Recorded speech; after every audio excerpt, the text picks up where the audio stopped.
This is Rough Drafts Welcome, the podcast where you can mess up, and we can too. I'm Sachiko. And I'm Erin. And together with the editors at Salt and Sage Books, we're changing the face of storytelling, one rough draft at a time. We're glad you're here. Let's get started. Welcome back to the continued conversation with Amy about healthy relationships. If you missed part 1, jump back to the previous episode and listen to that. And if you have been waiting impatiently, we are so excited to have you here. How do you feel about, in relationships specifically, we've been talking a lot about heteronormative relationships where we have a man and a woman who are presumably cisgender and presumably straight. How do you see this playing out in the broader fields of, romance more generally, I feel like is really, really strongly impacted by heteronormativity and monogamous normativity too. And then a lot of white supremacy is all tangled up in it. I have a quick story of a client who writes African-American fiction is the way that they describe it. And it is romances, but they found that when they have pictures of Black men on the covers of their books, they don't sell very well. But if they change they did a whole experiment and they changed their covers to like a graphic cover. So like there was a rose on the cover instead, like a really stylized, they were very beautiful. But things like that, where it was like a rose and like some champagne glasses and then like some high heels or something along those lines. And it still very much matched with like the tone of the story. They were good covers. But when they removed the Black man from the cover, suddenly the sales went way up. Mm-hmm. That we have I think it's important to acknowledge that there is still this undertone, and maybe it's not even an undertone, it's an overtone in a lot of places, where there is a lot of racism baked into the way that we think about stories generally, but romance specifically. It happens a lot in romance where you have like whole subgenres of, okay, like this is the Black man, white woman romance or whatever it happens to be. So yes, that was a big loaded question, but give me your thoughts. I think first it's really important to be able to amplify those voices, my initial thought, because there is so much in our culture that still portrays one body as being the ideal body, right? And that's really harmful to everyone. But it is obviously much more impactful for marginalized people who don't fit into the role of what is the ideal body supposed to look like, right? Mm-hmm. So anyone who's queer, anyone who is not the majority group, Yeah. And I think that this is definitely something that's in every area, if I give an example similar to this, there's a lot of education going around more recently about neurodivergence, particularly for women that maybe have been undiagnosed, but this is also true for other marginalized groups, right? So a lot of people of color have been undiagnosed as neurodivergent because of the racism inherent in our community. But I heard from someone the other day, not in my practice, but in training, an example where they were prescribed ADHD medication as stimulant because that is what they were diagnosed with.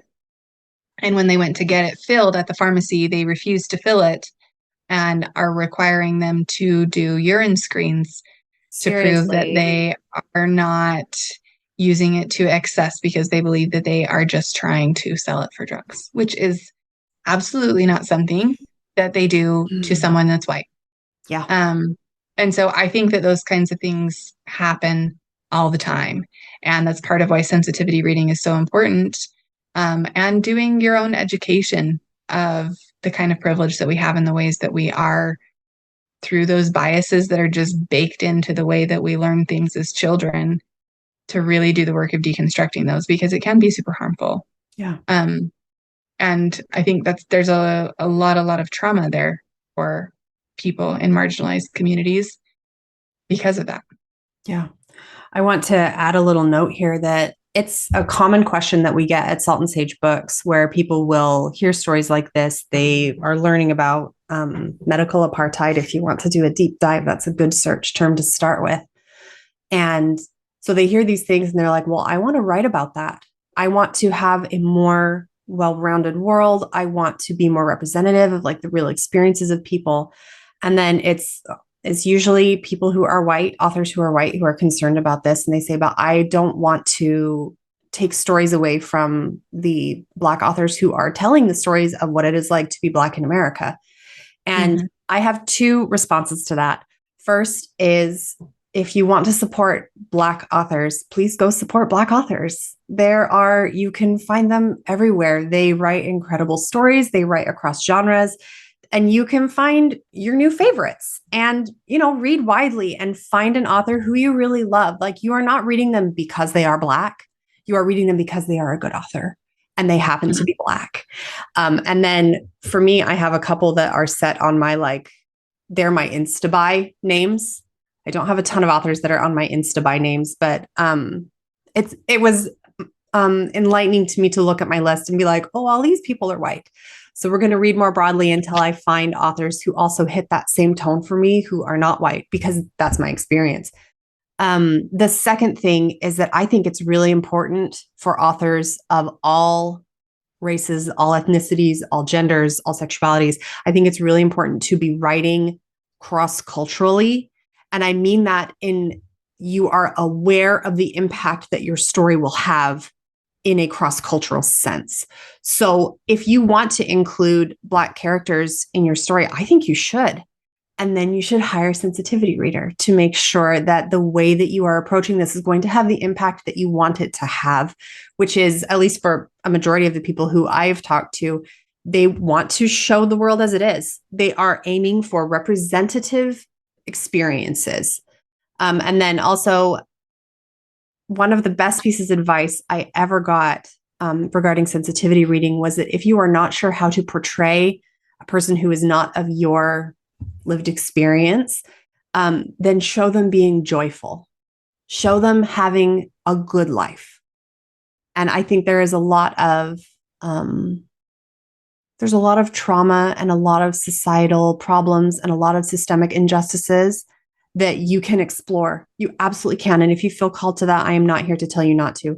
But if you're not sure where to start, maybe start by adding characters to your story who don't look like you, who are happy and who are in good, healthy relationships, or who are well liked, or start by making them happy. Have them exist in a way that is joyful in their bodies exactly as they are. Yeah, that's its own brand of radical challenging of the system in and of itself. Yeah, yeah, it is. It is. I like that. So what would you say? We've talked about needing more healthy relationships in fiction, just as a way to think about it. How do you feel about, how do we want to approach this? Let's pretend like I was writing a book and I am, but let's pretend like I'm writing a different book than the one that I'm writing. And you have two sets of characters. Let's say one of them is our main character. And then maybe it's the love interest's parents are also part of the story. Why not? So we have two couples. And the first set of couples is a very will they, won't they? Are they going to get together? Are they not going to get together? Is this going to work? Is it not going to work? I don't know. So you have that tension. What I'm thinking is that it might be, I don't want to call it easy, but maybe it's easy to just have a couple in the story who is healthy alongside your couple who is will they, won't they? Yeah. But and I think too, the will they, won't they isn't necessarily unhealthy or not. I think that's a really normal decision that we have to see. I think one of the areas that I struggle with a lot in the romance where I've been like, oh, I don't love what's happening here, is some of the patterns that come up in the beginning of a relationship that are really love bombing. Right. Gosh, So you yes. mentioned your example of like someone really finely attuning to and memorizing all of the things that you're interested about and then picking something out. There's a balance between that, like, what is the word? It's like he would if he wanted to. Oh, yeah. That idea, right? But there's also there's a fine line between that and enmeshment and narcissism kind of behaviors, right? Where in a healthy relationship, we still expect to be separate people. We still expect both people to still need to ask for their needs to be met and to still have to communicate about what it is that they want, where we're not setting up this expectation that real love means that they just read my mind all the time. Yes. Because that's really not healthy. And I think that piece of when you're building a romance, like to really check and see what are the definitions of love bombing and am I doing them here? Am I showing that, like, although this person is very attentive and is meeting this person's needs and they fit really well, that they also just have some normal human flaws and that there is still some differentiation and separation of those two people. They're not just like, oh, hooray, we're united and we're one and we just didn't know what life was like before we completed each other. Oh, gosh. Because that's codependency. That stresses me out so much. I'm remembering now one of my favorite romance novels that I ever read. It was a contemporary. And the issue at stake was that she was applying for a really big promotion at work and she was super stressed. And so they met before that happened, but then like it's her goal. And so she's doing that at the same time. And that plot line of her trying to like level up her own professional life and having to jump through all these hoops for her boss and having to do all of these different presentations and things put a lot of stress on the relationship as he started having stuff happening in his own personal life too. And like, that was one of the most, I wish I could remember the name of it. That was one of the most like realistic romances I've ever read, where I was like, I think these guys are really good together, but I don't know if they're going to make it because her life is so stressful and so is his life. And this is like a lot for both of them to deal with, even solo, let alone trying to like manage all of these external stresses plus their relationship. Yeah. Well, and I think it speaks to this underlying another social issue, which is probably based more in religion and evangelicism, where there's this idea that if I get along with you and we are a good fit, then all it takes is for us to work hard enough and we'll be able to make this work, you know? And again, it's kind of that buy-in with control that like it's not possible that there's something externally going on that could make a relationship not be something that we pursue with each other. Yes. And I think that kind of stuff happens all the time, you know, and it causes a lot of distress for people to feel like if something isn't working out, then it must be someone's fault. It must be their fault. It must be their partner's fault. It can't be something that's going on systemically. It can't be like, you know, sometimes things end and it doesn't have to be anybody's fault. It can just be that like things change. And that doesn't mean that we don't work through things and really see if it is something that is worth doing or not. But I think we have kind of this fixation culturally at like keeping things the same and maintaining things the way that they are and just like really burning ourselves out in the process. I completely agree. Oh, did I lose you there for a sec? I'm here. Okay, sorry. What you were saying about evangelical Christianity made me think. So the way that I was raised, we've talked about this, you and I, but I was taught that marriage should, and I'm giggling a little because this is the triangle. I was taught that marriage should be a triangle and that it should be Jesus or God up top. It should be you. Who's the rescuer? It should be your spouse. This is now suddenly making some sense to me. If Jesus is the rescuer, then one of us is going to have to be the persecutor and one of us is going to have to be the victim. And like that whole idea, Or you can be really Christ-like and take on the role of the rescuer, right? Oh, there you go. Ooh. Yeah. That feels very funny to me, because what I was told, like this whole triangle thing, like the closer that you draw to Jesus, the closer that you will get to each other, as though my relationship could be summed up in a 2-dimensional shape. Right. But it's also, it's comforting for us to believe that, Yeah. and we're not saying that believing in Jesus is always No. unhealthy or something. The way that I was taught Jesus growing up has not been helpful for me. It's very possible that other people could experience Jesus in a very different way. And I'm so happy for you if that is the case. I hope that no one else knows Jesus like how I was taught Jesus, because it's not great. Yeah. But I do think that there is that component of control and that knowing I really want a good marriage. I really want to have a healthy relationship with this person. And if I just follow these particular steps, then I can guarantee that outcome, right? That feels very safe.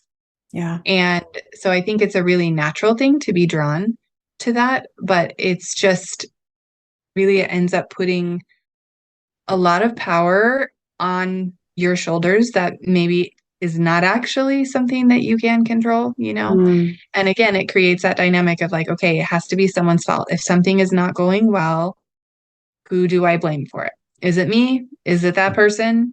Is it something that I need to rail about in the system? Or could it just be like, as a human, we do not have 100% control over almost anything. Yeah. And so we can do what we can to influence things to go the way that we would like them to be. But there's always going to be a cutoff point where you can show up perfectly in the most healthy way in a relationship with someone else, and it could still not work out, right? Because it has to depend on what the other person decides to do as well. Yes. But And that is very, like uncomfortable for us to think about that. Yeah. Well, and I think too, it comes back to this idea that we don't expect ourselves to be perfect, like in a healthy relationship. I think that if you feel like, okay, I can do everything perfectly, then that assumes that your partner should also be able to do everything perfectly. And if you get into that mindset, I can see how it's really easy to feel like, well, I have been doing XYZ and I've been doing it perfectly. And why can't my partner put in the same amount of effort that I am? That's just fair. Yeah. But then I think that fails to take into account the fact that, it fails to take into account everything, right? Everything. And maybe we're afraid of it because at a certain level, if we acknowledge that we aren't perfect, that will mean that sometimes our best isn't good enough. And we have to find a way to be okay with that. And that feels intolerable sometimes. To feel like I could be doing my absolute best and this relationship could still fail. And I could still share some of the credit for that. Yeah. And that's why we don't want to go in that direction, It sounds like a terrible romance novel. It totally makes sense why they do that.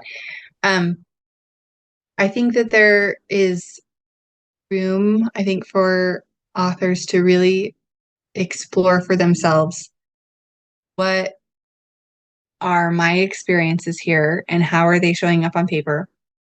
And if I were to make those more unhealthy, what would that look like? If I were to make those healthier, what would that look like? And just see if you can be intentional about how you're using those shifts in the story and maybe adding in a little bit more of that. How does it actually get more healthy? Yes, I like that. And I think it's important to as we approach romance novels, just more generally, as readers who are trying hard to be more conscious of how those things impact us, to pay attention to the way that you feel when you are reading the story. And if it feels like I've seen some people say like their romance novels are the place where they go when they're like, it's like the one place that they can be as, oh my gosh, my brain's wanting to say depraved, but I really hate that word. But like where they can explore this stuff that is like forbidden and Right. where they can like look at things that they wouldn't like normally look at. And it's a safe place to explore all of that. I think that there is a lot of power in that, to being able to explore things, especially things that are like, that feel taboo, or that you've never been allowed to think about, or that culturally you weren't supposed to think about. I think there's a lot of power in being able to explore that via fiction. I would just say pay attention to the way that it is impacting your real life relationships. Because for me, it turned out to be a problem because of how I was personally absorbing it, because it was hitting stuff that I hadn't worked through yet. Yeah. Yeah. I think that's really good advice. Okay. Is there anything else that you would like to say to wrap this up for anyone writing romances or reading romances or with concerns?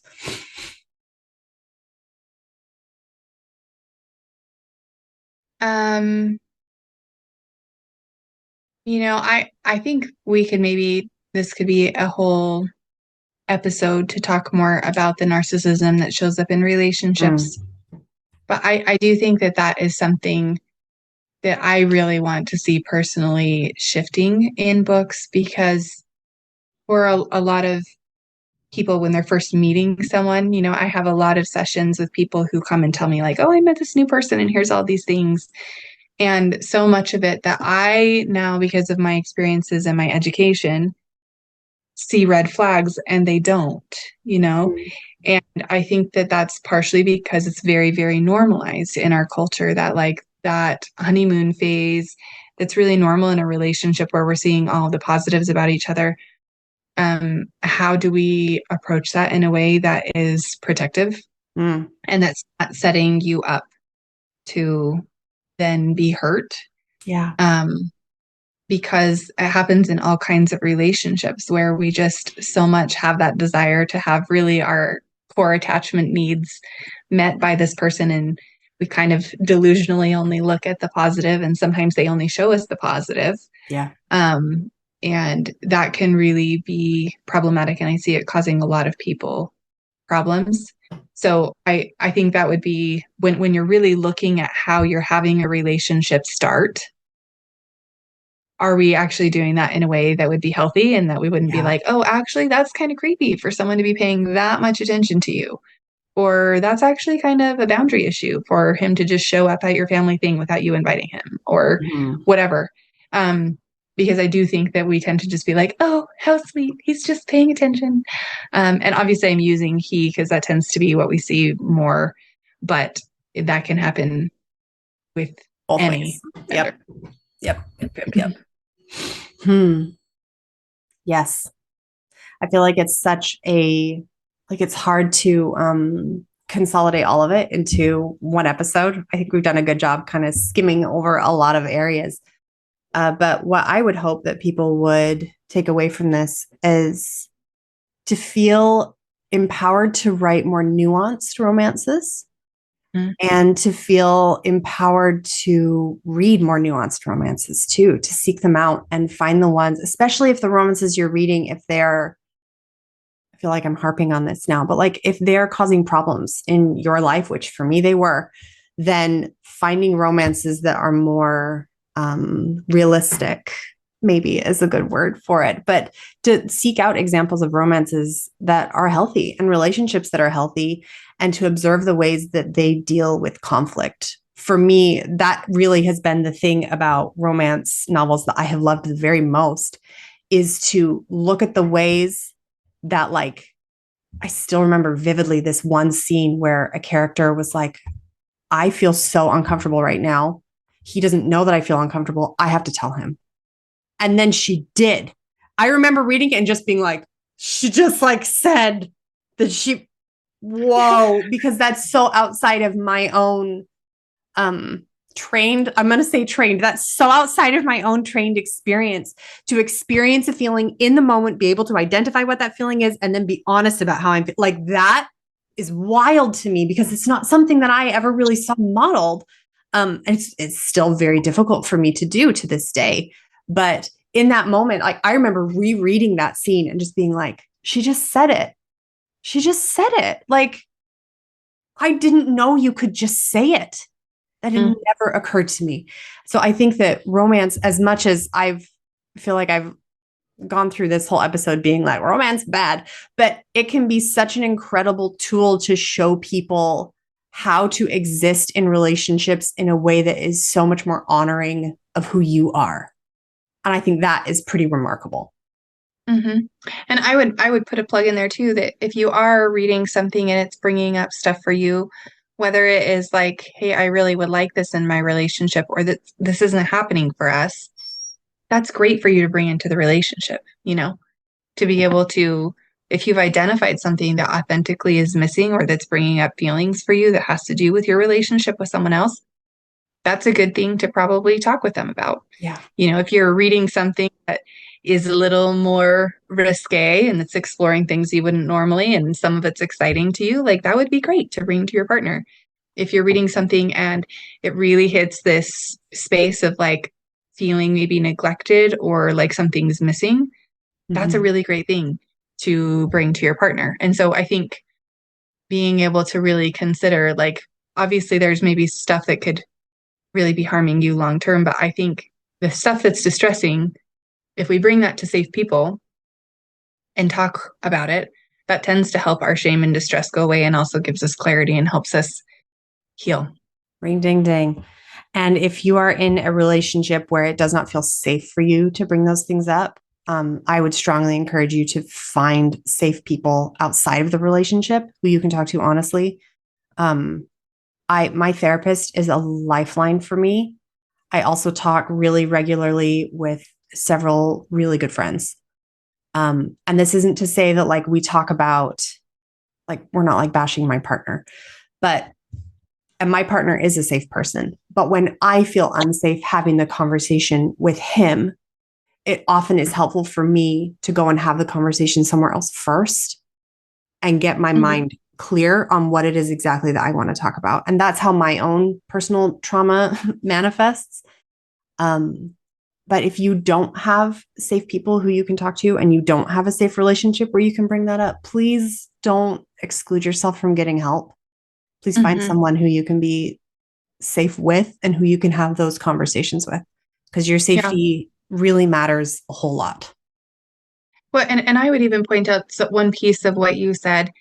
It's okay if you have people who are safe and you want to bash your partner occasionally. Yeah.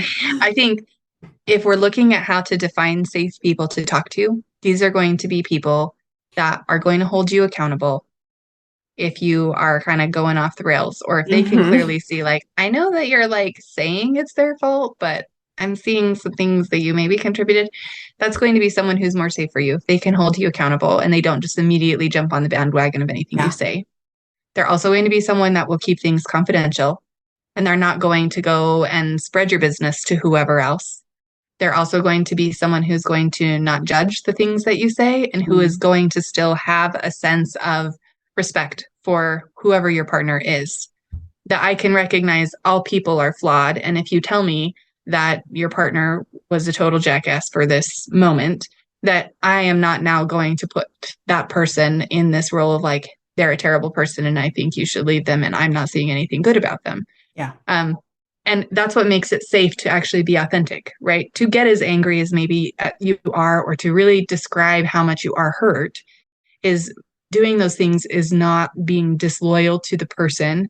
If the person that you're talking to is safe and is still going to hold them in, a normal human positive regard space. Yeah. That's such a good point. I feel, man, we could talk all about that too. That there's, we sure do get the messages that like talking badly about your spouse is like the worst thing that you could do. Mm-hmm. And I think that keeps people from really getting help until things have already devolved into a much more difficult place to actually work with, because they've waited so long to actually talk about it. I agree. Oh, okay. I feel like we could probably keep going for a while, but we are going to have to call it so that this episode isn't horrifically long. Thank you, everybody, for tuning in for this one. Amy, thank you so much for being here. I always enjoy chatting with you, and I love hearing what you have to say. Same. It's always a privilege. Thank you. Okay. We'll talk to you later. Bye, everybody. Bye.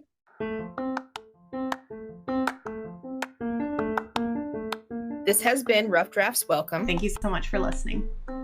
Got any questions? We would love to hear them.